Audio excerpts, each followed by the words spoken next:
ਵਾਹਿਗੁਰੂ ਜੀ ਕਾ ਖਾਲਸਾ, ਵਾਹਿਗੁਰੂ ਜੀ ਕੀ ਫਤਿਹ।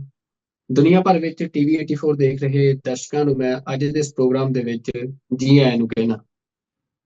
ਜੂਨ 1984 ਦਾ ਘੱਲੂਘਾਰਾ, ਜਿਹਨੂੰ ਦੁਨੀਆ ਭਰ ਦੇ ਵਿੱਚ ਸਿੱਖ ਇਹਨਾਂ ਦਿਨਾਂ ਦੇ ਦੌਰਾਨ ਯਾਦ ਕਰ ਰਹੇ ਨੇ, ਤੇ ਦੁਨੀਆ ਭਰ ਦੇ ਵਿੱਚ ਵੱਖੋ-ਵੱਖ ਸਮਾਗਮ ਘੱਲੂਘਾਰਾ ਜੂਨ 1984 ਦੇ ਸ਼ਹੀਦਾਂ ਦੀ ਯਾਦ ਨੂੰ ਸਮਰਪਿਤ ਕਰਵਾਏ ਜਾ ਰਹੇ ਆ। ਪਰ ਦੁਨੀਆ ਦੀ ਸਭ ਤੋਂ ਤਾਕਤਵਰ ਸੰਸਥਾ ਅਮਰੀਕਾ ਦੀ ਕਾਂਗਰਸ ਤੇ ਅਮਰੀਕਾ ਦੀ ਸੈਨੇਟ, ਜਿੱਥੇ ਦੁਨੀਆ ਦੇ ਸਿਆਸੀ, ਆਰਥਿਕ ਹਰ ਤਰ੍ਹਾਂ ਦੇ ਜਿਹੜੇ ਫੈਸਲੇ ਹੁੰਦੇ ਨੇ, ਜਾਂ ਦੁਨੀਆ ਦੀ ਸਿਆਸਤ ਨੂੰ ਜਿਹੜੀ ਸੰਸਥਾ ਜਿਹੜੀ ਆ ਪ੍ਰਭਾਵਿਤ ਕਰਦੀ ਆ, ਤੇ ਉੱਥੇ ਵੀ ਜੂਨ 1984 ਦੇ ਘੱਲੂਘਾਰੇ ਦੇ ਸ਼ਹੀਦਾਂ ਦੀ ਗੱਲ ਹੋਈ ਆ। ਉਹਨਾਂ ਸ਼ਹੀਦਾਂ ਨੂੰ ਯਾਦ ਕੀਤਾ ਗਿਆ ਆ।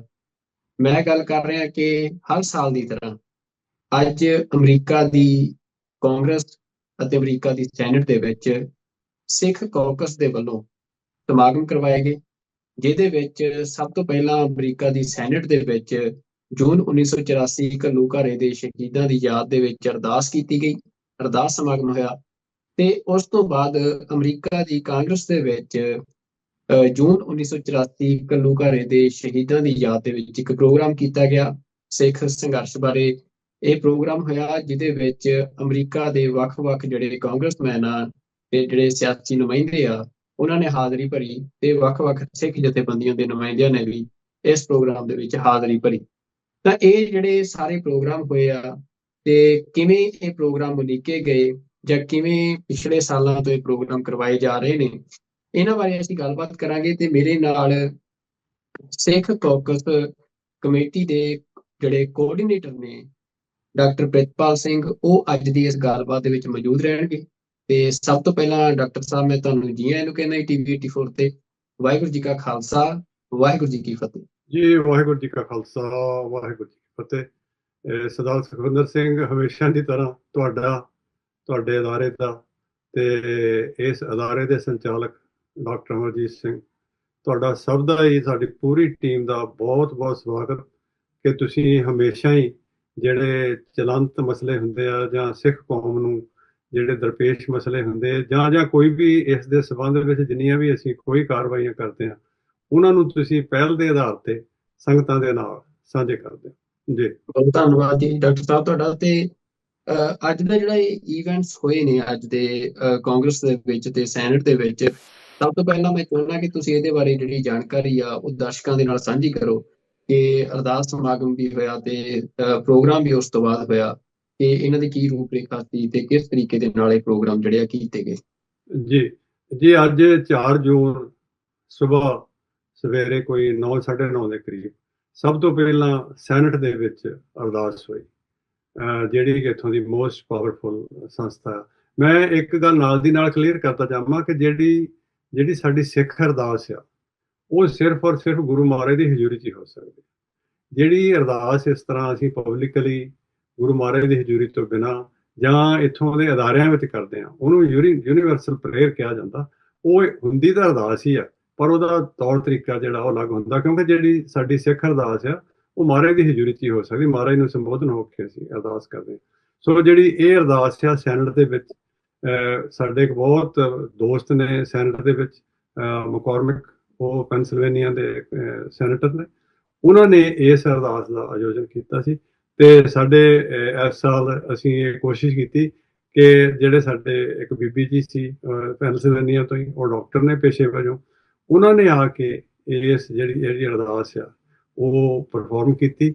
ਔਰ ਸਾਰਾ ਜਿਹੜਾ ਅਰਦਾਸ ਦਾ ਹੁੰਦਾ 2-3 ਮਿੰਟ ਦਾ ਹੀ ਇਹ ਹੁੰਦਾ, ਤੇ ਉਹਦੇ ਤੋਂ ਬਾਅਦ 'ਚ ਜਿਹੜੇ ਸਾਰੇ ਸੈਨੇਟਰ ਨੇ ਜਾਂ ਜਿਹੜੇ ਹੋਰ ਨੁਮਾਇੰਦੇ ਸੀਗੇ, ਉਹਨਾਂ ਨੇ ਵੀ ਉੱਥੇ ਜਿੰਨੀਆਂ ਸੰਗਤਾਂ ਗਈਆਂ ਹੋਈਆਂ ਸੀ ਉਹਨਾਂ ਨੂੰ ਵਧਾਈ ਦਿੱਤੀ।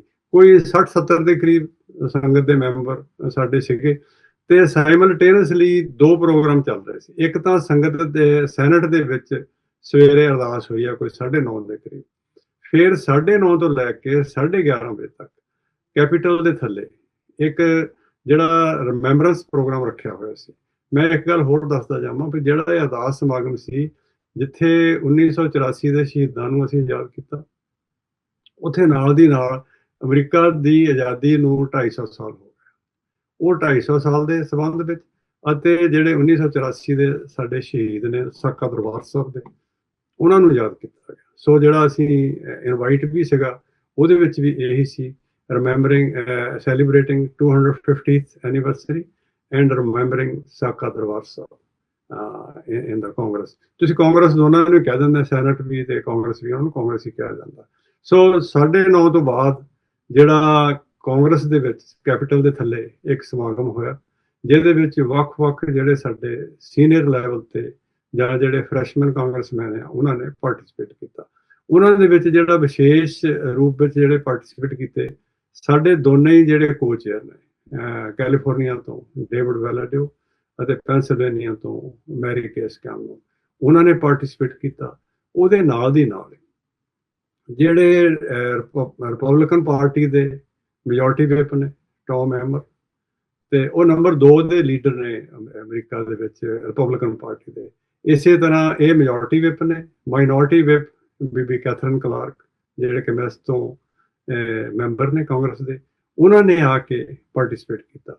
ਉਹਦੇ ਨਾਲ ਦੀ ਨਾਲ ਹੋਰ 8 ਤੋਂ 10 ਦੇ ਕਰੀਬ ਜਿਹੜੇ ਕਾਂਗਰਸ ਮੈਂਬਰ ਸੀ। ਸਾਡੀ ਜਿਹੜੀ ਮਤਲਬ ਸਾਨੂੰ ਜਿਹੜਾ ਹਾਂ ਕੀਤਾ ਸੀ ਅੱਜ, ਉਹ 20 ਦੇ ਕਰੀਬ ਕਾਂਗਰਸਮੈਨਾਂ ਨੇ ਯੈਸ ਕੀਤੀ ਹੋਈ ਸੀ। ਪਰ ਅੱਜ ਬਹੁਤ ਜ਼ਿਆਦਾ ਬਿਜ਼ੀ ਸੀਗੀ ਕਾਂਗਰਸ। 44 ਹੀਅਰਿੰਗਸ ਲਗਾਤਾਰ 8 ਤੋਂ ਲੈ ਕੇ 11 ਵਜੇ ਦੇ ਵਿੱਚ ਹੋ ਰਹੀਆਂ ਸੀ, ਤੇ ਜਿੰਨੇ ਵੀ ਕਾਂਗਰਸਮੈਨ ਆਏ ਉਹ 2-2 4-4 ਮਿੰਟ ਵਾਸਤੇ ਆਪਣੇ ਪ੍ਰੋਗਰਾਮ ਛੱਡ ਕੇ ਵਿੱਚੋਂ ਹੀ ਦੌੜ ਕੇ ਆਏ ਸੀ। ਸੋ ਉਹਨਾਂ ਦਾ ਵੀ ਧੰਨਵਾਦ ਹੈ ਕੋਈ ਆਏ।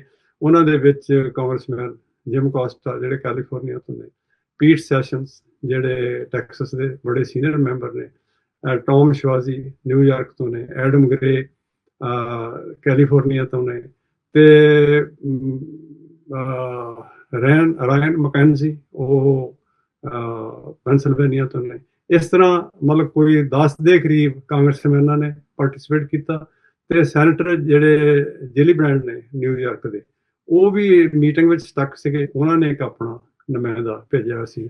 ਇੱਦਾਂ ਬਾਕੀ ਵੀ ਕਾਂਗਰਸਮੈਨਾਂ ਨੇ ਆਪਣੇ ਨੁਮਾਇੰਦੇ ਭੇਜੇ ਹੋਏ ਸੀ, ਪਰ ਜਿਹੜੇ 10 ਦੇ ਕਰੀਬ ਕਾਂਗਰਸਮੈਨ ਜਿਹੜੇ ਉਹਦੇ ਵਿੱਚ ਆ ਕੇ ਸ਼ਾਮਲ ਹੋਏ। ਤੇ ਇਹਨਾਂ ਵਿੱਚ ਜਿਹੜੀ ਸਭ ਤੋਂ ਪ੍ਰਭਾਵਸ਼ਾਲੀ ਸਪੀਚ ਸੀ ਉਹ ਸਾਡੇ ਕਾਕਸ ਦੇ ਜਿਹੜੇ ਕੋ-ਚੇਅਰ ਨੇ ਡੇਵਿਡ ਵੈਲਾਡਿਓ, ਉਹਨਾਂ ਨੇ ਟਵੀਟ ਵੀ ਬੜਾ ਅੱਛਾ ਕੀਤਾ। ਉਹਨਾਂ ਨੇ ਜਿੱਥੇ ਸਾਨੂੰ ਇਹ ਵਿਸ਼ ਕੀਤਾ ਵੀ ਅਸੀਂ 250 ਸਾਲਾਂ ਵੀ ਮਨਾ ਰਹੇ ਹਾਂ, ਨਾਲ ਦੀ ਨਾਲ 1984 ਦੇ ਜਿਹੜਾ ਸਾਕਾ ਦਰਬਾਰ ਸਾਹਿਬ ਆ ਉਹਦੇ ਪ੍ਰਤੀ, ਟਰਾਂਸਨੈਸ਼ਨਲ ਰਿਪਰੈਸ਼ਨ ਦੇ ਪ੍ਰਤੀ ਉਹਨਾਂ ਨੇ ਬਹੁਤ ਸੋਹਣੇ ਵਿਚਾਰ ਆਪਣੇ ਜਿਹੜੇ ਪ੍ਰਗਟ ਕੀਤੇ। ਇਸੇ ਤਰ੍ਹਾਂ ਹੀ ਮੈਂ ਸਮਝਦਾ ਵੀ ਇਹਨਾਂ ਸਾਰੀਆਂ ਜਿੰਨੀਆਂ ਸਪੀਚਾਂ ਸੀਗੀਆਂ, ਉਹਨਾਂ ਵਿੱਚੋਂ ਸਭ ਤੋਂ ਅੱਛੀ ਸਪੀਚ ਹਮੇਸ਼ਾ ਦੀ ਤਰ੍ਹਾਂ ਮਾਈਨੋਰਟੀ ਵਿਪ ਕੈਥਰੀਨ ਕਲਾਰਕ, ਉਹਨਾਂ ਦੀ ਸਪੀਚ ਜਿਹੜੀ ਵਾਕਿਆ ਹੀ ਸੁਣਨ ਵਾਲੀ ਹੈ। ਮੈਂ ਨਾਲ ਦੀ ਨਾਲ ਇੱਥੇ ਇੱਕ ਛੋਟੀ ਜਿਹੀ ਗੱਲ ਹੋਰ ਵੀ ਕਹਿਣੀ ਚਾਹੁੰਦਾ ਕਿ ਬਹੁਤ ਲੋਕ ਇੱਦਾਂ ਦਾ ਪ੍ਰਚਾਰ ਕਰਦੇ ਆ ਕਿ ਜਿਹੜਾ ਕਾਕਸ ਆ ਉਹਦੇ ਵਿੱਚ 1984 ਦੀ ਗੱਲ ਨਹੀਂ ਹੋਏਗੀ, ਜਾਂ ਕਾਕਸ ਜਿਹੜਾ 1984 ਨੂੰ ਜੈਨੋਸਾਈਡ ਨਹੀਂ ਮੰਨਦਾ। ਇਹ ਦੋਨੇ ਚੀਜ਼ਾਂ ਅਸੀਂ ਪਿਛਲੇ ਸਾਲਾਂ ਵਿੱਚ ਇਹਨਾਂ ਨੂੰ ਮਨਫੀ ਵੀ ਕਰ ਚੁੱਕੇ ਹਾਂ। ਉਹਨਾਂ ਦੇ ਜੋ ਬਿਆਨ ਦਿੰਦੇ ਆ ਲੋਕ, ਉਹਨਾਂ ਨੂੰ ਮਨਾ ਵੀ ਕਰ ਚੁੱਕੇ ਹਾਂ। ਔਰ ਇਸ ਸਾਲ ਵੀ ਕਾਂਗਰਸ ਦੇ ਵਿੱਚ ਜਿਹੜੇ ਸਾਡੇ ਸੀਨੀਅਰ ਲੀਡਰ ਨੇ ਕਾਂਗਰਸ ਦੇ, ਉਹ 1984 ਦੇ ਸਾਕਾ ਦਰਬਾਰ ਸਾਹਿਬ ਦੇ ਜਿਹੜੇ ਸ਼ਹੀਦ ਨੇ ਉਹਨਾਂ ਦੀ ਗੱਲ ਕਰਕੇ ਗਏ ਨੇ, ਔਰ ਟਰਾਂਸਨੈਸ਼ਨਲ ਰਿਪਰੈਸ਼ਨ ਜਿਹੜਾ ਕਿ ਸਿੱਖਾਂ ਤੇ ਹੋ ਰਿਹਾ ਉਹਦੀ ਵੀ ਗੱਲ ਕਰਕੇ ਗਏ। ਜੀ ਬਿਲਕੁਲ ਜੀ। ਤੇ ਜਿਵੇਂ ਤੁਸੀਂ ਦੱਸਿਆ, ਅਸੀਂ ਵੀ ਆਪਣੇ ਦਰਸ਼ਕਾਂ ਨੂੰ ਦੱਸਣਾ ਚਾਹੁੰਦੇ ਹਾਂ ਕਿ ਜਿਹੜੀਆਂ ਸਪੀਚਸ ਨੇ ਜਿਹੜੇ ਕਾਂਗਰਸਮੈਨ ਦੀਆਂ, ਉਹ ਕੱਲ ਤੁਸੀਂ TV 84 ਤੇ ਦੇਖ ਸਕਦੇ ਹੋ। ਅਸੀਂ ਆਉਂਦੇ ਦਿਨਾਂ ਦੇ ਵਿੱਚ ਜਿਹੜੀਆਂ ਸਾਰੀਆਂ ਸਪੀਚਾਂ ਨੇ ਤੇ ਸਾਰਾ ਪ੍ਰੋਗਰਾਮ ਆ ਤੁਹਾਡੇ ਨਾਲ ਸਾਂਝਾ ਕਰਾਂਗੇ। ਮੈਂ ਇੱਥੇ ਬਿਲਕੁਲ ਤੁਸੀਂ ਜਿਵੇਂ ਕਿਹਾ ਕਿ ਜਿਹੜੇ ਡੇਵਿਡ ਵਾਲਾਡਾਓ ਨੇ, ਉਹਨਾਂ ਦਾ ਜਿਹੜਾ ਟਵੀਟ ਆ ਉਹ ਬੜਾ ਇੰਪੋਰਟੈਂਟ ਆ, ਜਿਹਦੇ 'ਚ ਉਹਨਾਂ ਨੇ ਜਿਹੜੀ ਸ਼ਬਦਾਵਲੀ ਜਿਹੜੀ ਵਰਤੀ ਆ ਉਹ ਮੈਂ ਜ਼ਰੂਰ ਦਰਸ਼ਕਾਂ ਨਾਲ ਸਾਂਝੀ ਕਰਨੀ ਚਾਹੁੰਦਾ। ਉਹ ਕਹਿੰਦੇ ਆ ਕਿ ਮਤਲਬ ਮੈਂ ਪੂਰਾ ਟਵੀਟ ਨਹੀਂ ਬੋਲ ਰਿਹਾ, ਪਰ 1984 ਦਾ ਜਿਹੜਾ ਇਹ ਸਾਰਾ ਦੁਖਾਂਤ ਸੀ ਉਹਨੂੰ ਸੰਬੋਧਨ ਹੁੰਦਿਆਂ ਉਹ ਕਹਿ ਰਹੇ ਆ ਕਿ one of America's founding pillars is the belief that every person is granted the freedom to practice their chosen faith without fear. But unfortunately, Sikhs continue to face harassment, discrimination, persecution and violence. ਤਾਂ ਜਿਹੜਾ ਇਹ ਮਤਲਬ ਉਹਨਾਂ ਦੇ ਜਿਹੜੇ ਮਤਲਬ ਇਹ ਜਿਹੜੀ ਗੱਲਬਾਤ ਆ ਜਿਵੇਂ ਤੁਸੀਂ ਦੱਸੀ, ਮੈਂ ਇਸ ਕਰਕੇ ਟਵੀਟ ਦਾ ਜ਼ਿਕਰ ਕੀਤਾ ਕਿ ਇਹ ਜਿਹੜੇ ਕਾਂਗਰਸਮੈਨ ਨੇ ਜਾਂ ਜਿਹੜੀ ਅਮਰੀਕਾ ਦੀ ਕਾਂਗਰਸ ਆ ਉਹਦੇ ਜਿਹੜੇ ਨੁਮਾਇੰਦੇ ਆ, ਇਹ ਦੁਨੀਆ ਦੇ ਵਿੱਚ ਜਿਹੜੀ ਵੀ ਦੁਨੀਆ ਦੀ ਸਿਆਸਤ ਆ ਉਸ ਨੂੰ ਇਹ ਤੈਅ ਕਰਦੇ ਆ। ਤੇ ਅੱਜ ਜਦੋਂ ਵਰਲਡ ਆਰਡਰ ਵੱਡੇ ਪੱਧਰ ਤੇ ਸ਼ਿਫਟ ਹੋ ਰਿਹਾ ਆ, ਤਾਂ ਉੱਥੇ ਇਹ ਸਿੱਖਾਂ ਦੀ ਪਿਛਲੇ ਲੰਮੇ ਸਮੇਂ ਤੋਂ ਜਿਹੜੀ ਚਾਰਾਜ਼ੋਈ ਰਹੀ ਆ ਪੱਛਮ ਦੇ ਵਿੱਚ, ਖਾਸ ਤੌਰ ਤੇ ਅਮਰੀਕਾ ਦੇ ਵਿੱਚ, ਕਿ ਆਪਣੀ ਗੱਲ ਜਿੱਥੇ ਇੰਡੀਅਨ ਸਟੇਟ ਜਿਹੜੀ ਆ ਉਹ ਵੱਖੋ-ਵੱਖ ਲੋਬਿੰਗ ਫਰਮਸ ਨੂੰ ਹਾਇਰ ਕਰਦੀ ਆ ਆਪਣਾ ਪ੍ਰਚਾਰ ਕਰਨ ਦੇ ਲਈ, ਆਪਣਾ ਨੈਰੇਟਿਵ ਪੁਸ਼ ਕਰਨ ਦੇ ਲਈ, ਉੱਥੇ ਸਿੱਖਾਂ ਨੇ ਸੰਗਠਿਤ ਰੂਪ ਦੇ ਵਿੱਚ ਜਾਂ ਆਪਣੀਆਂ ਜਿਹੜੀਆਂ ਆਰਗੇਨਾਈਜੇਸ਼ਨਸ ਆ ਉਹਨਾਂ ਦੇ ਰਾਹੀਂ ਜਿਵੇਂ ਆਪਣੇ ਨੈਰੇਟਿਵ ਨੂੰ ਪੁਸ਼ ਕੀਤਾ। ਤੇ ਅਸੀਂ ਇਹ ਦੇਖ ਰਹੇ ਹਾਂ ਕਿ ਅੱਜ 20 ਦੇ ਕਰੀਬ ਤੁਸੀਂ ਕਾਂਗਰਸਮੈਨ ਦੀ ਗੱਲ ਕੀਤੀ ਆ, ਤੇ ਸੈਨੇਟ ਦੇ ਵਿੱਚ ਜਦੋਂ 1984 ਦੇ ਸ਼ਹੀਦਾਂ ਨੂੰ ਯਾਦ ਕੀਤਾ ਜਾ ਰਿਹਾ, ਤਾਂ ਓਬਵੀਅਸਲੀ ਆ ਕਿ ਉੱਥੇ ਜਿਹੜੇ ਸਾਰੇ ਨੁਮਾਇੰਦੇ ਪ੍ਰੈਜ਼ੈਂਟ ਹੋਣਗੇ, ਉਹਨਾਂ ਨੂੰ ਇਸ ਗੱਲ ਦਾ ਪਤਾ ਲੱਗ ਰਿਹਾ ਕਿ ਸਿੱਖ ਸਟਰਗਲ ਚੱਲ ਰਹੀ ਆ, ਸਿੱਖਾਂ ਦੇ ਉੱਤੇ ਅਟੈਕ ਹੋਇਆ, ਤੇ ਸਿੱਖ ਕਿਵੇਂ ਜਿਹੜੇ ਅੱਜ ਤੱਕ ਆਪਣਾ ਜਿਹੜਾ ਰਾਈਟ ਟੂ ਸੈਲਫ ਡਿਟਰਮੀਨੇਸ਼ਨ ਉਹ ਕਲੇਮ ਕਰ ਰਹੇ ਆ, ਉਹ ਮੰਗ ਰਹੇ ਆ। ਤੇ ਮਤਲਬ ਮੈਂ ਤੁਹਾਨੂੰ ਹੁਣ ਇਹਦੇ ਨਾਲ ਅੱਗੇ ਜਾਣਨਾ ਚਾਹੁੰਦਾ ਕਿ ਜਿਹੜੀ ਇਹ ਪ੍ਰੈਕਟਿਸ ਆ ਸੈਨੇਟ ਦੇ ਵਿੱਚ ਜਾਂ ਕਾਂਗਰਸ ਦੇ ਵਿੱਚ 1984 ਦੇ ਸ਼ਹੀਦਾਂ ਨੂੰ ਯਾਦ ਕਰਨ ਦੀ, ਇਹ ਕਦੋਂ ਸ਼ੁਰੂ ਹੋਈ, ਕਿਵੇਂ ਸ਼ੁਰੂ ਹੋਈ, ਇਹਦੇ ਬਾਰੇ ਥੋੜਾ ਦੱਸ ਸਕਦੇ ਹੋ?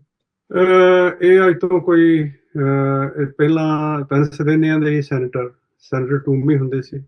ਆਈ ਥਿੰਕ 2018 ਦੇ ਵਿੱਚ ਪਹਿਲੀ ਵਾਰੀ ਸੈਨੇਟ 'ਚ ਵੀ ਅਰਦਾਸ ਹੋਈ ਸੀ। ਉਸ ਤੋਂ ਬਾਅਦ ਹੁਣ ਫੇਰ ਦੁਬਾਰਾ ਸੈਨੇਟ 'ਚ ਹੋਈ ਆ, ਤੇ ਪਿਛਲੇ 4-5 ਸਾਲ ਤੋਂ ਲਗਾਤਾਰ ਕਾਂਗਰਸ ਦੇ ਵਿੱਚ ਤਾਂ ਇਹ ਜਿਹੜੀ ਜੂਨ ਦੇ ਵਿੱਚ ਜਾਂ ਇੱਕ ਵਾਰੀ ਸ਼ਾਇਦ ਅਪ੍ਰੈਲ ਦੇ ਵਿੱਚ ਵੀ ਹੋਈ ਆ, ਅਰਦਾਸ ਹੋਈ ਆ। ਇਹਦੇ ਵਿੱਚ ਮੈਂ ਇੱਕ ਗੱਲ ਹੋਰ ਵੀ ਜ਼ਿਕਰ ਕਰਨਾ ਚਾਹੁੰਦਾ ਕਿ ਜਿਹੜੀ 250 ਸਾਲਾਂ ਦੇ ਸੰਬੰਧ ਵਿੱਚ ਸਾਡਾ ਕਾਮੈਂਟ ਸੀਗਾ, ਉਹ ਇਹ ਸੀ ਵੀ ਅਸੀਂ ਅਮਰੀਕਨ ਸਿਟੀਜ਼ਨ ਹੈ, ਅਮਰੀਕਾ ਦੇ ਵਾਸੀ ਹਾਂ, ਅਸੀਂ ਅਮਰੀਕਨਾਂ ਵਾਂਗ ਇਸ ਮੁਲਕ ਦੀ ਜਿਹੜੀ ਫਰੀਡਮ ਆਫ ਰਿਲੀਜਨ ਐਂਡ ਜਿਹੜੀ ਹਰ ਇੱਕ ਚੀਜ਼ ਆ ਉਹਨੂੰ ਅਸੀਂ ਐਜ਼ ਏ ਸਿਟੀਜ਼ਨ ਉਹ ਡਿਫੈਂਡ ਕਰਾਂਗੇ। ਤੇ ਜਿਹੜੇ ਡੇ ਮਕੌਰਮਕ ਜਿਹੜੇ ਸੈਨੇਟਰ ਨੇ ਜਿਨ੍ਹਾਂ ਨੇ ਅਰਦਾਸ ਦਾ ਆਯੋਜਨ ਕਰਾਇਆ ਸੀਗਾ, ਉਹਨਾਂ ਦਾ ਵੀ ਟਵੀਟ ਬਿਲਕੁਲ ਇਸੇ ਸੰਬੰਧ ਵਿੱਚ ਹੀ ਆ। ਉਹ ਮੈਂ ਤੁਹਾਨੂੰ ਨਾਲ ਸ਼ੇਅਰ ਕਰ ਲਾਂਗਾ, ਤੁਸੀਂ ਉਹਦਾ ਵੀ ਜਿਹੜੀਆਂ 2 ਲਾਈਨਾਂ ਆ ਉਹ ਪੜ੍ਹ ਕੇ ਸੁਣਾ ਸਕਦੇ। ਇਹਦੇ ਵਿੱਚ ਮੈਂ ਇੱਕ ਗੱਲ ਹੋਰ ਕਹੂੰਗਾ ਕਿ ਇਹ ਜਿਹੜਾ ਕੰਮ ਆ ਸਾਰੇ ਦਾ ਸਾਰਾ ਪਿਛਲੇ ਅਸੀਂ ਕੋਈ 2-3 ਮਹੀਨੇ ਤੋਂ ਇਸ ਗੱਲ 'ਚ ਇਸ ਯਤਨ 'ਚ ਸੀਗੇ। ਸਾਡੇ ਲਈ ਜਿਹੜੇ ਸਾਡੇ ਪੁਰਾਣੇ ਰਹਿ ਚੁੱਕੇ ਕਾਂਗਰਸਮੈਨ ਪੈਟ ਮੀਹਨ, ਉਹ ਸਾਡਾ ਬੜਾ ਸਹਿਯੋਗ ਕਰਦੇ ਨੇ, ਸਾਡੀ ਬੜੀ ਹੈਲਪ ਕਰਦੇ ਨੇ। ਅਤੇ ਸਾਡੇ ਕਾਕਸ ਕਮੇਟੀ ਦੇ ਸੀਨੀਅਰ ਮੈਂਬਰ ਸਰਦਾਰ ਜਗਰਾਜ ਸਿੰਘ ਅਤੇ ਭਾਈ ਹਰਜਿੰਦਰ ਸਿੰਘ, ਤੇ ਇਹਨਾਂ ਨੇ ਜਿਹੜੀ ਡਰਾਫਟਿੰਗ ਹੈ ਸਾਰੀ ਉਹ ਭਾਈ ਹਰਜਿੰਦਰ ਸਿੰਘ ਦੀ, ਅਤੇ ਜਿਹੜੇ ਮੇਨ ਸਲਾਹਕਾਰ ਹੈ ਸਾਰੇ ਦੇ ਵਿੱਚ ਉਹ ਭਾਈ ਜਗਰਾਜ ਸਿੰਘ। ਤੇ ਇਹ ਵੱਖ-ਵੱਖ ਸਮੇਂ ਤੇ ਡਾਕਟਰ ਅਮਰਜੀਤ ਸਿੰਘ, ਭਾਈ ਯਾਦਵਿੰਦਰ ਸਿੰਘ ਸਾਨੂੰ ਗਾਈਡ ਵੀ ਕਰਦੇ ਰਹੇ, ਸਾਨੂੰ ਸਲਾਹ ਵੀ ਦਿੰਦੇ ਰਹੇ। ਇਹਨਾਂ ਸਾਰਿਆਂ ਦਾ ਵੀ ਧੰਨਵਾਦ ਹੈ, ਪਰ ਜਿਹੜਾ ਮੇਨ ਰੋਲ ਹੈ ਸਾਰੇ ਕਾਸੀ ਦੇ ਵਿੱਚ ਉਹ ਭਾਈ ਹਰਜਿੰਦਰ ਸਿੰਘ ਦਾ ਤੇ ਭਾਈ ਜਗਰਾਜ ਸਿੰਘ। ਭਾਈ ਹਰਜਿੰਦਰ ਸਿੰਘ ਤੇ ਭਾਈ ਜਗਰਾਜ ਸਿੰਘ ਦੋਨੇ ਨਿਊ ਜਰਸੀ ਤੋਂ ਬਿਲੋਂਗ ਕਰਦੇ ਨੇ। ਸੋ ਇਹਨਾਂ ਦਾ ਇੱਕ ਬੜੀ ਪਿਛਲੇ 4-5 ਸਾਲ ਤੋਂ ਬੜਾ ਇੱਕ ਕੋਸ਼ਿਸ਼ ਹੁੰਦੀ ਆ ਹਮੇਸ਼ਾ ਕਿ ਜਿਹੜੀ ਇਸ ਗੱਲ ਨੂੰ ਅੱਗੇ ਲਿਆਂਦਾ ਜਾ ਸਕੇ। ਉਹਦੀ ਇੱਕ ਸਭ ਤੋਂ ਵਧੀਆ ਮਿਸਾਲ ਜਿਹੜੀ ਭਾਈ ਜਗਰਾਜ ਸਿੰਘ ਵੀ ਦਿੰਦੇ ਆ ਕਿ ਅੱਜ ਤੋਂ 6-7 ਸਾਲ ਪਹਿਲਾਂ ਜਦੋਂ ਕੋਈ ਇੱਥੇ ਕਿਸੇ ਵੀ ਮੁਲਕ 'ਚ ਕੋਈ ਕਾਰਵਾਈ ਹੁੰਦੀ ਸੀ ਤੇ ਸਾਡੇ ਤੇ ਨਸਲੀ ਟਿੱਪਣੀਆਂ ਹੁਣ ਵੀ ਹੁੰਦੀਆਂ, ਪਰ ਉਹਦਾ ਲੈਵਲ ਜਿਹੜਾ ਹੁਣ ਉਹ ਕਾਫੀ ਘਟ ਗਿਆ।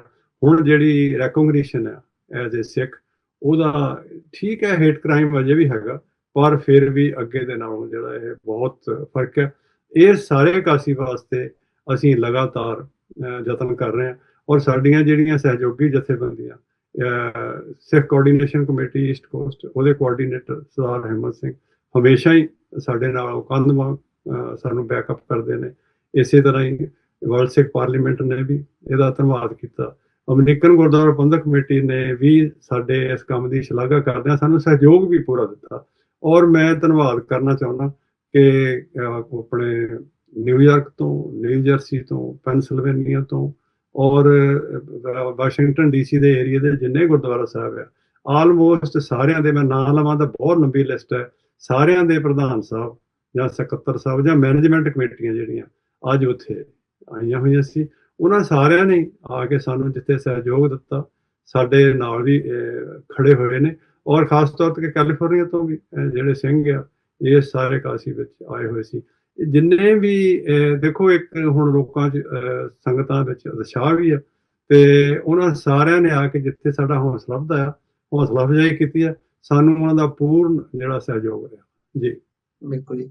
ਤੇ ਡਾਕਟਰ ਸਾਹਿਬ ਜਿਵੇਂ ਹੁਣ ਮਤਲਬ ਮੇਰੇ ਲਈ ਇਹ ਗੱਲ ਬੜੀ ਇੰਪੋਰਟੈਂਟ ਆ ਕਿ ਜਿਹੜਾ ਜੂਨ 1984 ਇੱਕ ਮਤਲਬ ਇਹ 2 ਜਿਹੜੇ ਵੱਡੇ ਮਤਲਬ ਘੱਲੂਘਾਰਾ ਜੂਨ 1984 ਦਾ ਤੇ ਸਿੱਖ ਨਸਲਕੁਸ਼ੀ ਜਿਹੜੀ ਨਵੰਬਰ 1984 ਦੀ ਆ।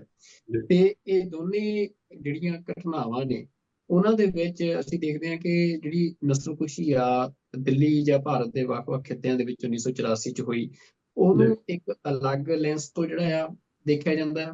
ਪਰ ਜਿਹੜਾ ਜੂਨ 1984 ਆ ਉਹ ਕਿਉਂਕਿ ਇੱਕ ਤਰ੍ਹਾਂ ਅਸੀਂ ਕਹਿ ਸਕਦੇ ਕਿ ਸਿੱਖ ਜਿਹੜੀ ਸਿੱਖ ਰਵਾਇਤ ਆ ਵੀ ਆਪਣੀ ਡਿਗਨਿਟੀ ਆਪਣੀ ਸੋਵਰੈਨਿਟੀ ਦੇ ਲਈ ਫਾਈਟ ਬੈਕ ਕਰਨਾ, ਤੇ ਉਹ ਜਿਹੜਾ ਆ ਮਤਲਬ ਉਹ ਸਾਰਾ ਜਿਹੜਾ ਘੱਲੂਘਾਰਾ ਜੂਨ 1984 ਦਾ ਉਹਦੇ ਨਾਲ ਜੁੜਦਾ ਆ।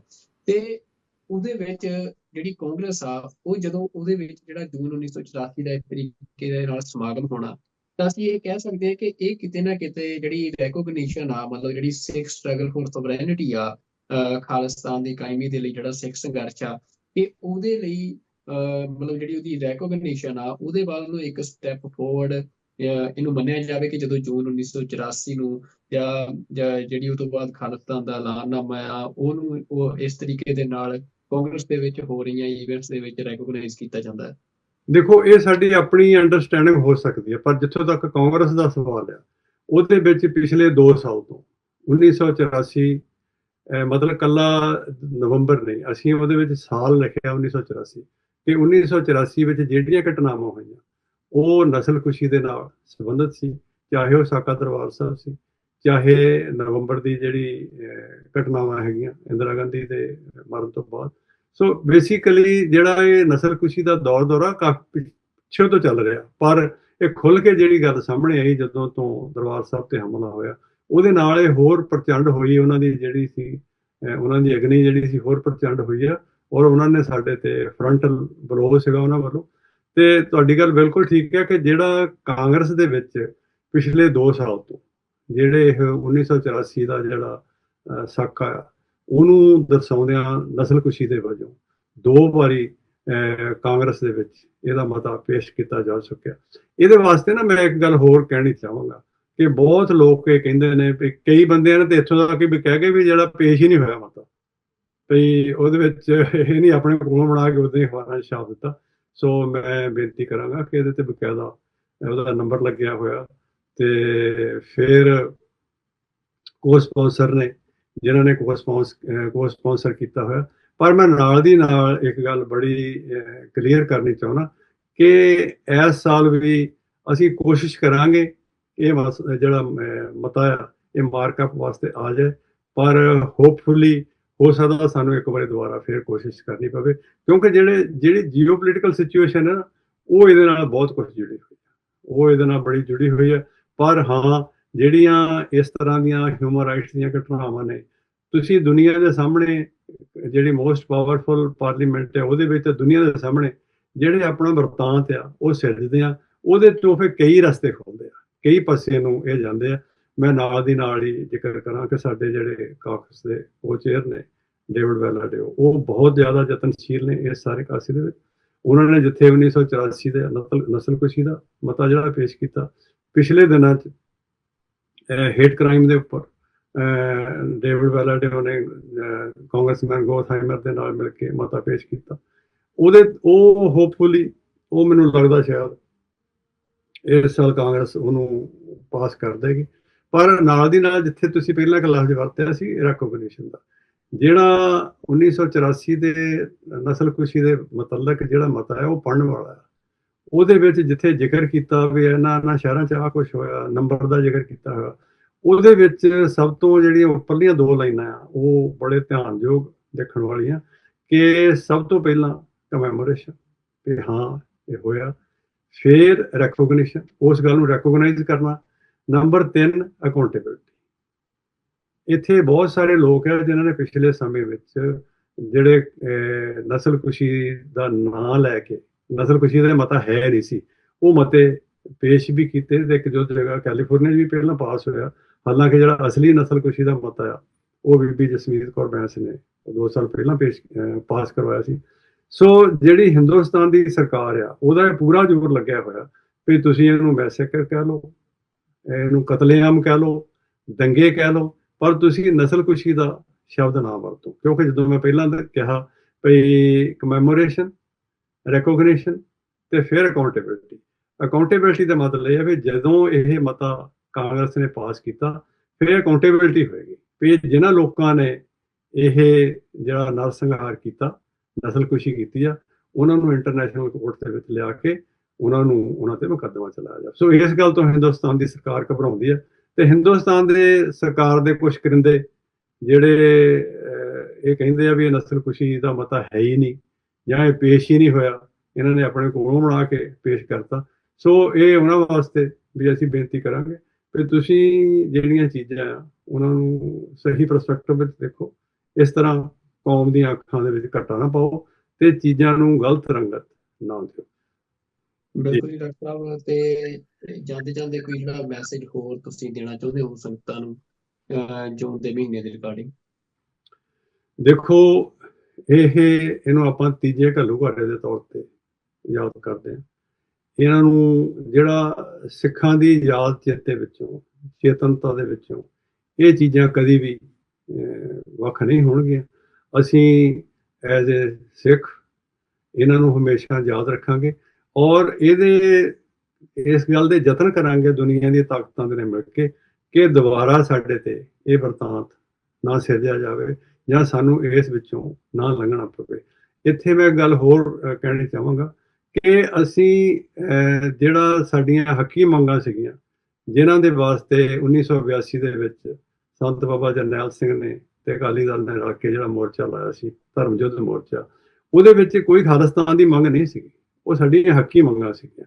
ਪਰ ਉਦੋਂ ਹੀ ਸੰਤ ਜਰਨੈਲ ਸਿੰਘ ਦੀ ਇਹ ਕੋਟ ਬੜੀ ਮਸ਼ਹੂਰ ਹੈ ਕਿ ਅਗਰ ਜਦੋਂ ਗੱਲ ਚੱਲਦੀ ਸੀ ਵੀ ਜਿਹੜੀ ਫੌਜ ਆ ਦਰਬਾਰ ਸਾਹਿਬ 'ਚ ਦਾਖਲ ਹੋਏਗੀ, ਪੁਲਿਸ ਦਾਖਲ ਹੋਏਗੀ, ਤੇ ਸੰਤਾਂ ਨੇ ਇਹ ਗੱਲ ਬੜੀ ਵਾਜਿਬ ਤੌਰ ਤੇ ਕਹੀ ਸੀ ਕਿ ਅਗਰ ਹਿੰਦੁਸਤਾਨ ਦੀ ਫੌਜ ਦੇ ਨਾਪਾਕ ਪੈਰ ਦਰਬਾਰ ਸਾਹਿਬ ਦੇ ਅੰਦਰ ਪਏ ਤੇ ਉਸ ਦਿਨ ਖਾਲਿਸਤਾਨ ਦੀ ਨੀਂਹ ਰੱਖੀ ਜਾਵੇ। ਇਸੇ ਹੀ ਕੋਟ ਨੂੰ ਲੈ ਕੇ ਸਿੱਖਾਂ ਨੇ ਰਲ ਕੇ, ਸਾਰੇ ਸਿੰਘਾਂ ਨੇ ਉਹ ਸਰਬੱਤ ਖਾਲਸਾ ਸੱਦ ਕੇ ਪੰਥਕ ਕਮੇਟੀ ਬਣਾਈ। ਪੰਥਕ ਕਮੇਟੀ ਤੋਂ ਬਾਅਦ ਉਸ ਪੰਥਕ ਕਮੇਟੀ ਨੇ ਬਾਬਾ ਮਾਨੋ ਚਾਲ ਦੀ ਅਗਵਾਈ ਹੇਠ 19 ਅਪ੍ਰੈਲ 1986 ਨੂੰ ਖਾਲਿਸਤਾਨ ਦਾ ਐਲਾਨ ਕੀਤਾ। ਸੋ ਇਹ ਇਸ ਵੱਲ ਪਾਸੇ ਨੂੰ ਵਧਦੇ ਹੋਏ ਕੰਮ ਆ। ਪਰ ਹਾਂ, ਅਮਰੀਕਾ ਦੀ ਕਾਂਗਰਸ ਦੇ ਵਿੱਚ, ਸੈਨੇਟ ਦੇ ਵਿੱਚ ਜੋ ਸਾਡੇ ਨਾਲ ਜਿਹੜਾ ਦੁਖਾਂਤ ਵਾਪਰਿਆ, ਅਸੀਂ ਉਹਦਾ ਜ਼ਿਕਰ ਕਰਦੇ ਹਾਂ ਔਰ ਇੱਥੋਂ ਦੇ ਜਿਹੜੇ ਸੈਨੇਟਰਜ਼ ਨੇ, ਕਾਂਗਰਸਮੈਨ ਨੇ, ਉਹਨਾਂ ਨੂੰ ਅਸੀਂ ਆਪਣੀ ਗੱਲ ਤੋਂ ਆਗਾਹ ਕਰਾਉਂਦੇ ਹਾਂ ਤੇ ਯਤਨ ਹੈ ਸਾਡਾ ਕਿ ਇਹ ਜੋ ਵਾਰ-ਵਾਰ ਸਾਡੇ ਤੇ ਹਮਲੇ ਹੋ ਰਹੇ, ਚਾਹੇ ਉਹ ਨਸਲਕੁਸ਼ੀ ਦਾ ਹਮਲਾ ਹੋਵੇ, ਚਾਹੇ ਟਰਾਂਸਨੈਸ਼ਨਲ ਰਿਪਰੈਸ਼ਨ ਹੋਵੇ, ਜਿਵੇਂ ਕਿ ਪਿਛਲੇ ਸਮੇਂ ਵਿੱਚ ਭਾਈ ਹਰਦੀਪ ਸਿੰਘ ਨਿੱਜਰ ਦੀ ਸ਼ਹੀਦੀ ਹੋਈ ਆ, ਭਾਈ ਗੁਰਪਤਵੰਤ ਸਿੰਘ ਪੰਨੂ, ਉਹਨਾਂ ਨੂੰ ਸ਼ਹੀਦ ਕਰਨ ਦਾ ਯਤਨ ਕੀਤਾ ਗਿਆ, ਜਾਂ ਕੁਝ ਹੋਰ ਸਿੱਖ ਜਿਹੜੇ ਅਮਰੀਕਾ ਦੇ ਵਿੱਚ ਐਕਟਿਵਿਸਟ ਨੇ, ਉਹਨਾਂ ਨੂੰ ਮਤਲਬ ਮਾਰਨ ਦਾ ਜਿਹੜਾ ਯਤਨ ਸੀ। ਇੱਥੇ ਦੇ ਸਰਕਾਰ ਦੇ ਵੀ ਅਸੀਂ ਤਹਿ ਦਿਲ ਤੋਂ ਧੰਨਵਾਦੀ ਹਾਂ ਕਿ ਉਹਨਾਂ ਨੇ ਬੜਾ ਸਖਤੀ ਨਾਲ ਪੇਸ਼ ਆਉਂਦਿਆਂ ਇਸ ਸਾਰੇ ਨੂੰ ਰੋਕਣ ਦਾ ਯਤਨ ਕੀਤਾ। ਅਸੀਂ ਇੱਥੋਂ ਦੇ ਕਾਂਗਰਸ ਦੇ, ਇੱਥੋਂ ਦੀ ਸਰਕਾਰ ਦੇ ਔਰ ਇੱਥੋਂ ਦੀ ਲੋਕਾਂ ਦੇ ਜਿਹੜੀ ਰਿਲੀਜੀਅਸ ਫਰੀਡਮ ਦੇ ਉੱਪਰ ਜਾਂ ਪੋਲੀਟੀਕਲ ਫਰੀਡਮ ਦੇ ਉੱਪਰ ਜਾਂ ਬੋਲਣ ਦੀ ਆਜ਼ਾਦੀ ਦੇ ਉੱਪਰ ਜਿਹੜੀ ਇਹ ਸਾਰਿਆਂ ਨੂੰ ਇੰਨੀ ਖੁੱਲ੍ਹ ਦਿੱਤੀ ਹੋਈ ਹੈ, ਅਸੀਂ ਉਹਦਾ ਵੀ ਤਹਿ ਦਿਲ ਤੋਂ ਸਵਾਗਤ ਕਰਦੇ ਹਾਂ। ਤੇ ਜਾਂਦਾ ਜਾਂਦਾ ਮੈਂ ਜ਼ਰੂਰ ਬੇਨਤੀ ਕਰਾਂਗਾ ਕਿ ਸਾਡੇ ਮਤਭੇਦ ਰਹੇ ਆ, ਹੁਣ ਵੀ ਹੋਣਗੇ ਔਰ ਹੋ ਸਕਦਾ ਫਿਊਚਰ ਵਿੱਚ ਵੀ ਰਹਿਣ, ਪਰ ਅਸੀਂ ਜਿਹੜਾ ਸਾਡਾ ਮੰਨਣਾ ਆ, ਅਸੀਂ ਗੁਰੂ ਗ੍ਰੰਥ ਸਾਹਿਬ ਦੇ ਲੜ ਲੱਗੇ ਹੋਏ ਹਾਂ। ਗੁਰੂ ਗ੍ਰੰਥ ਸਾਹਿਬ ਦੀਆਂ ਸਿੱਖਿਆਵਾਂ ਨੂੰ ਵੀ ਅਸੀਂ ਆਪਣੇ ਹਿਰਦੇ ਅੰਦਰ ਵਸਾਇਆ ਹੋਇਆ। ਤੇ ਆਓ ਕੋਈ ਅਜਿਹਾ ਕਦਮ ਨਾ ਪੁੱਟੀਏ ਜਿਹਦੇ ਨਾਲ ਜਿਹੜੀ ਇੱਕ ਗੱਲ ਸਿੱਧੇ ਪਾਸੇ ਜਾ ਰਹੀ ਆ ਉਹ ਕਿਸੇ ਹੋਰ ਪਾਸੇ ਵੱਲ ਤੁਰ ਪਏ। ਮਤਭੇਦਾਂ ਦੇ ਹੁੰਦਿਆਂ ਵੀ ਕਾਮਨ ਮਿਨੀਮਮ ਪ੍ਰੋਗਰਾਮ ਤੇ ਆਪਣੇ ਨਿਸ਼ਾਨੇ ਦੀ ਪ੍ਰਾਪਤੀ ਵੱਲ ਅੱਗੇ ਵਧੀਏ। ਕੋਈ ਅਜਿਹਾ ਕਦਮ ਪੁੱਟੀਏ ਨਾ, ਅਗਰ ਕੋਈ ਪੁੱਟ ਹੋਏਦਾ ਕੋਈ ਰੱਖੀਏ ਨਾ, ਤਾਂ ਕਿ ਜਿਹੜਾ ਕੌਮ ਇੱਕ ਵਾਰੀ ਫੇਰ ਕਿਸੇ ਭੰਬਲ ਭੂਸੇ ਵਿੱਚ ਪੈ ਜਾਏ। ਖਾਸ ਤੌਰ ਤੇ ਉਹ ਲੋਕ ਜਿਨ੍ਹਾਂ ਦਾ ਕੰਮ ਹੀ ਮਤਲਬ ਨੈਗੇਟਿਵਿਟੀ, ਨੈਗੇਟਿਵ ਪ੍ਰਚਾਰ ਕਰਨਾ, ਮੈਂ ਉਹਨਾਂ ਨੂੰ ਵੀ ਬੜੇ ਨਿਮਰਤਾ ਸਹਿਤ ਬੇਨਤੀ ਕਰਾਂਗਾ ਕਿ ਆਓ ਰਲ ਕੇ ਖਾਲਸਾ ਪੰਥ ਦੇ ਸੰਘਰਸ਼ ਵਿੱਚ ਸ਼ਾਮਲ ਹੋਈਏ ਔਰ ਆਪਣੀ ਜਿਹੜੀ ਸੋਵਰੈਂਟੀ ਦੀ ਜਿਹੜੀ ਗੱਲ ਆ ਉਹ ਅਸੀਂ ਦੁਨੀਆ ਦੇ ਸਾਹਮਣੇ ਰੱਖ ਕੇ ਇਸ ਰਾਜ ਭਾਗ ਦੀ ਅਸੀਂ ਪ੍ਰਾਪਤੀ ਕਰ ਸਕੀਏ। ਜੀ ਬਿਲਕੁਲ ਜੀ ਡਾਕਟਰ ਸਾਹਿਬ, ਬਹੁਤ ਧੰਨਵਾਦ ਤੁਹਾਡਾ। ਤੇ ਜਿਵੇਂ ਤੁਸੀਂ ਇਹ ਗੱਲ ਕਹੀ ਹੈ ਕਿ ਜਿਹੜਾ ਸੰਤਾਂ ਦਾ ਕੋਟ ਆ ਕਿ ਜਿਹਨੂੰ ਆਧਾਰ ਬਣਾ ਕੇ ਸਿੱਖ ਜਿਹੜੀ ਐਸਪੀਰੇਸ਼ਨ ਆ ਉਹ ਅੱਜ ਤੱਕ ਸੰਘਰਸ਼ੀਲ ਆ ਆਪਣੇ ਰਾਜ ਦੀ, ਆਪਣੇ ਪਾਤਸ਼ਾਹੀ ਦਾਅਵੇ ਦੇ ਲਈ, ਸਵਰੈਨਿਟੀ ਦੇ ਲਈ।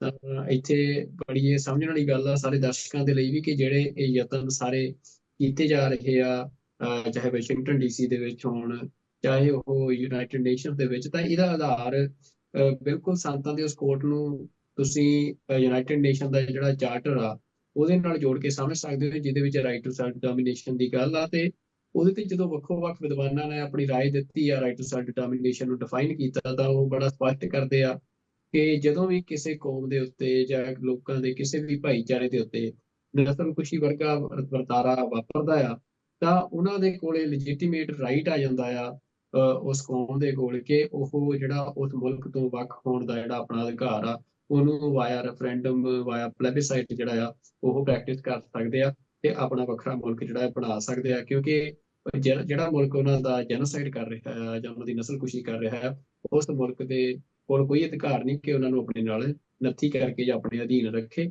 ਤਾਂ ਇਹ ਜਿਹੜੀ ਡੀਕੋਲੋਨਾਈਜੇਸ਼ਨ ਦਾ ਪ੍ਰੋਸੈਸ ਦੁਨੀਆ ਦੇ ਵਿੱਚ ਸਾਰਾ ਚੱਲਿਆ, ਜਿਹਦੇ ਚ ਯੂਨਾਈਟਿਡ ਨੇਸ਼ਨ ਦੀ ਹੋਂਦ ਸਾਹਮਣੇ ਆਈ ਸੀ, ਤਾਂ ਉਹ ਜਿਹੜੀ ਗੱਲ ਆ ਉਹ ਵੀ ਸਿੱਖਾਂ ਦੇ ਇਸ ਐਸਪੀਰੇਸ਼ਨ ਨੂੰ ਇੱਕ ਲੈਜੀਟੀਮੇਟ ਜਿਹੜਾ ਰਾਈਟ ਦਿੰਦੀ ਆ। ਤੇ ਇਸੇ ਦੇ ਉੱਤੇ ਜਿਹੜੀ ਸਿੱਖ ਸਾਰੀ ਲੋਬਿੰਗ ਆ ਦੁਨੀਆ ਭਰ ਦੇ ਵਿੱਚ ਅੱਜ ਕੀਤੀ ਜਾ ਰਹੀ ਆ। ਤੇ ਜਿਹੜੇ ਐਫਰਟ ਨੇ ਅੱਜ ਕਾਂਗਰਸ ਦੇ ਵਿੱਚ ਜਾਂ ਸੈਨੇਟ ਦੇ ਵਿੱਚ, ਯੂਐਸ ਸੈਨੇਟ ਦੇ ਵਿੱਚ ਹੋਏ, ਇਹ ਬੜੇ ਹੀ ਅਹਿਮ ਨੇ। ਤੇ ਅਸੀਂ ਟੀਵੀ 84 ਵੱਲੋਂ ਵੀ ਜਿਹੜਾ ਆ ਸਿੱਖ ਕਾਕਸ ਤੇ ਅਮਰੀਕਾ ਦੀਆਂ ਸਾਰੀਆਂ ਸਿੱਖ ਜਥੇਬੰਦੀਆਂ ਦਾ ਧੰਨਵਾਦ ਕਰਦੇ ਆ, ਜੋ ਸਿੱਖਾਂ ਦੀ ਐਸਪੀਰੇਸ਼ਨ ਨੂੰ ਇਹਨਾਂ ਵੱਡੇ ਪਲੇਟਫਾਰਮ ਦੇ ਉੱਤੇ ਲੈ ਕੇ ਜਾ ਰਹੇ ਆ। ਤੇ ਅੱਜ ਦੇ ਪ੍ਰੋਗਰਾਮ ਦੇ ਵਿੱਚ ਫਿਲਹਾਲ ਇੰਨਾ ਹੀ। ਅਗਲੇ ਪ੍ਰੋਗਰਾਮ ਦੇ ਵਿੱਚ ਫੇਰ ਤੁਹਾਡੇ ਨਾਲ ਮੁਲਾਕਾਤ ਹੋਵੇਗੀ। ਉਦੋਂ ਤੱਕ ਤੁਹਾਨੂੰ ਬੇਨਤੀ ਹੈ ਕਿ ਟੀਵੀ 84 ਸਰਕਾਰ ਦੀਆਂ ਪਾਬੰਦੀਆਂ ਦੇ ਬਾਵਜੂਦ ਜਿਹੜੀ ਹੱਕ ਸੱਚ ਦੀ ਗੱਲ ਆ ਤੁਹਾਡੇ ਤੱਕ ਲੈ ਕੇ ਆ ਰਿਹਾ ਹੈ। ਤਾਂ ਜ਼ਰੂਰੀ ਆ ਕਿ ਤੁਸੀਂ ਆਪਣੇ ਮੋਬਾਈਲਸ ਦੇ ਵਿੱਚ ਟੀਵੀ 84 ਦੀਆਂ ਐਪਸ ਜਿਹੜੀਆਂ ਨੇ ਉਹ ਡਾਊਨਲੋਡ ਕਰੋ। ਐਂਡਰੋਇਡ ਤੇ ਜਿਹੜੀਆਂ ਆਈਫੋਨ ਐਪਸ ਨੇ ਉਹ ਐਪ ਸਟੋਰ ਦੇ ਉੱਤੇ ਪਈਆਂ ਨੇ।